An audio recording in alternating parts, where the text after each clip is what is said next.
Okay, just back after a pretty intense day in the desert. I'm with Ralf Frech, board member responsible for engineering at Bentley Motors, the man that's been behind much of the Bentley Bentayga's development.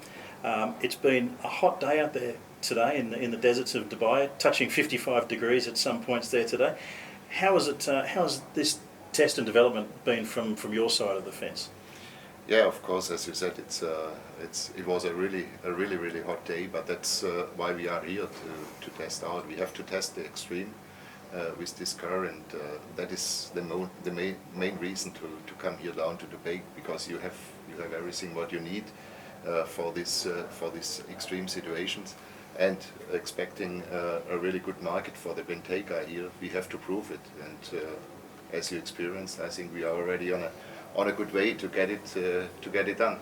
Yeah, I mean, we've been very fortunate to be invited to be part of a day with the test team. As it stands now, the car is still quite a few months away from being released, and there's still quite a few things to do. I mean, we're in the final stages of testing, yes. But it's very much a prototype car that we were lucky enough to go out in. As I said, it's a very important market, the Middle East, for the Bentayga. What have been some of the challenges? What have you found as a result of testing in this region? Yeah, that where you joined us, I think that was the end of a long testing phase where the engineers have been down here. We have different groups working in parallel. The cooling guys improving the cooling inside of this dune surfing, in this driving up of the dunes. The other one is the climatization team, which has to make sure that inside of the car there is a good atmosphere, that there is the right temperature, the right distribution of the airflow. And as you saw today, there is still some work to do, but that's the reason why we are here. And of course, then also main task here was to do the tuning, the calibration for the powertrain and also for the chassis system, because driving up the dunes, it's not only about power, it's also about the powertrain system, the intelligence behind which clutches you have to take which driving mode is the right one. So these are the themes we are working out here, of course, for the market here, but also for the market in other areas. Well, this is exactly right. It's a global car, and it's the most radical departure for Bentley to date. I would suggest, from saloons and luxury cars, yeah, to an off-roader car, effectively. What is your goal in terms of, for instance, ride and the feeling behind the wheel and yeah, in the passenger seat? Is the goal to reach the same levels as your road cars, or do you accept that this is an off-road vehicle and that perhaps there might be some compromises in the way it rides? I'm not the right person to talk about compromises. I always want to have the best solution out of all. Let's define it then that way, and that's our internal target we are going for. The Bentayga will be the Bentley under the SUVs. So that means the most luxurious, the most powerful, the most fastest, of course also the most expensive one. It will be the Bentley under the SUVs, and I can say I think we will define here a new category of luxurious SUVs. And of course, everything what you learned, what the customers learned out of our other cars, the ride comfort, the driving behavior, the effortless acceleration, this will all be part also inside of the Bentayga. But we will get even more with that. As you experienced today, you cannot go up with a Continental this dunes. The car is too low and it is not made for that. But these are then additional things. So it makes our offer to the customers more broader. And as you know, a lot of our customers have as a second or third or fourth or whatever car an SUV, and they have now the possibility to stay within the brand. Yeah, this is only one stop in the program. You've been to New Zealand, I believe, South Yeah, Africa, the Arctic Circle Yes. up there.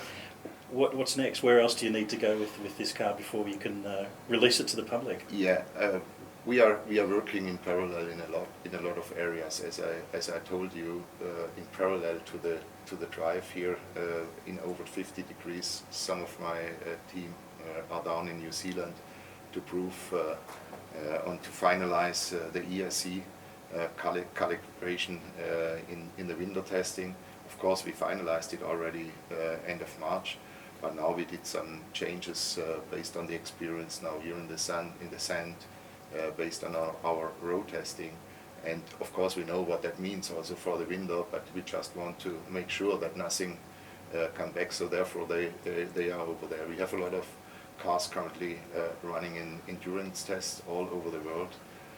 We will have a big additional test coming up in the US, because our target is also to have been in all the areas where we will sell the car. Of course, we are combining that mostly with tests, like we do it here. But this to drive here, it's not only about testing; it's also about getting the experience. What is the behavior of the customers here, driving around in the evening, showing up, driving around, enjoying the world. And that's the same in US and Russia and China, whatever. And before the car goes out, it will have been in all areas, main areas, where the customers can buy such a car. We are currently in that stage where we can say, okay, we are in the end of the functional tests. Now it's mainly about refinement. It's mainly about durability tests. It's mainly about maturation of the parts we get now from the supplier.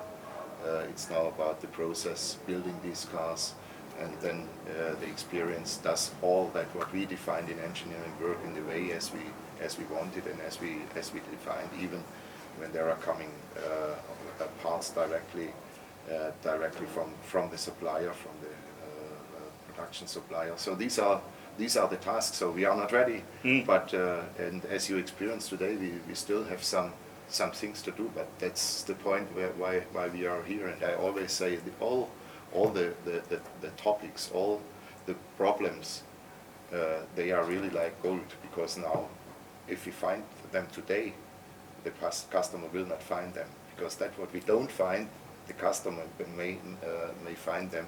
And therefore, for every problem, for every topic, I say let's be happy that we found it, because the customer will not find it because we solved it before. Excellent. And is this a fairly normal gestation period for a new car, for a new Bentley? So this is the same process, it's the same lead time that all Bentleys go through. Yeah. Of course, it's not different, but it's more challenging, because for Bentley it's a complete new segment. A lot of my people never have been in the dunes and driving in the dunes, but as you saw today how performant the car is, they did a good job. Well, I have to say it's been an amazing day. I have to thank you very much. It's been an amazing privilege to be part of the engineering team, just to spend a day and to feel what it's like for what you guys go through. And you deserve all the accolades you get for putting up with the ice and the cold, and as we've seen today, temperatures that will literally burn soles off your feet. So thank you very much. Okay. Thank you. Okay.